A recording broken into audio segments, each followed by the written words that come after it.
नमस्कार, news India में आप सभी का स्वागत है। मैं आपके साथ दिव्या पांडे। बुलेटिन की शुरुआत करेंगे। दिल्ली में एमसीडी उपचुनाव के लिए वोटिंग जारी। 12 वार्डों पर एमसीडी के लिए मतदान जारी है। सुबह 11:30 बजे तक 12.63% तक का मतदान हो चुका है।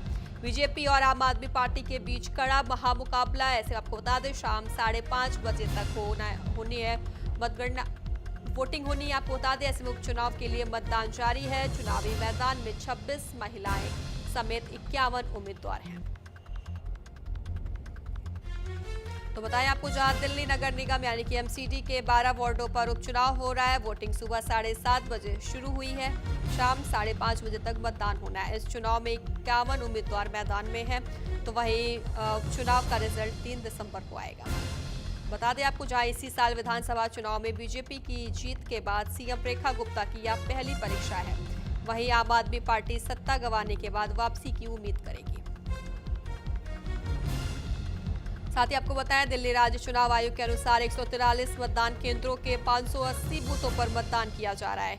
ये उपचुनाव ग्रेटर कैलाश, शालीमार बाग, बी अशोक विहार, चांदनी चौक, चांदनी महल, डिचाओ कला, नारायणा संगम विहार और दक्षिणपुरी द्वारका बी वार्डों में कराए जा रहे हैं। इनमें से बता दें आपको, 11 सीटें पार्षदों के विधायक बनने के बाद खाली हुई थी, जबकि द्वारका बी सीट 2024 से खाली हुई थी, जब यहां की पूर्व पार्षद कमलजीत सहरावत ने पश्चिमी दिल्ली सीट से लोकसभा चुनाव जीता था।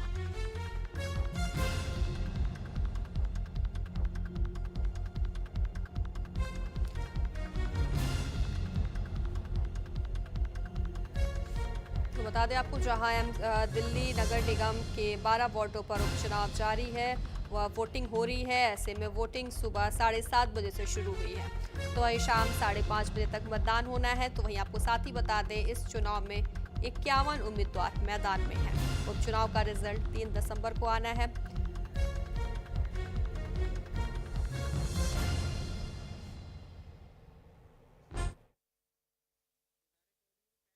जी, दिल्ली में 12 सीटों पे आज चुनाव है और जनता का बहुत ही ढेर सारा प्यार, आशीर्वाद और समर्थन भारतीय जनता पार्टी के प्रत्याशियों को मिल रहा है।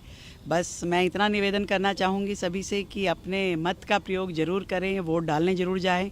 वोटिंग परसेंटेज भी अच्छा होना चाहिए, ताकि सबका जो दिल कह रहा है, जो उनका खुद का मत है, वो वोट की मशीन में पहुँचे और सही जनप्रतिनिधि दिल्ली को मिल सके। मेरी ओर से सभी को शुभकामनाएं। अभी हम चांदनी में हैं और जो जितना लोगों से मिलना हुआ है, मतदाताओं का रुझान तो बताता है कि भारतीय जनता पार्टी का कमल इस बार इस वार्ड में खिलेगा, क्योंकि चांदनी चौक में अब सांसद भी हमारे हैं, दिल्ली की सरकार भी हमारी है। तो लोगों को इस बात का भी भरोसा है कि पार्षद अगर बीजेपी का होगा तो यहाँ बेहतर काम हो पाएंगे, क्योंकि पिछले कुछ वर्षों से यहाँ सफाई व्यवस्था को लेकर और एनक्रोचमेंट को लेकर बहुत ज़्यादा दिक्कतें रही हैं। तो जितने भी कार्यकर्ताओं से मिलना हो रहा है, जितना लोगों से मिलना हो रहा है, उत्साहवर्धन है। और दिल्ली में उपचुनावों में भारतीय जनता पार्टी निश्चित रूप से अच्छे बहुमत से विजय होगी। आप सबको पता है कि 8 महीने से ही दिल्ली में सरकार बनी है, 27 सालों के बाद सरकार बनी है। और जब से दिल्ली में भाजपा की सरकार बन के आई है, काम सुचारू रूप से चल रहे हैं और दिल्ली भी बदल रही है।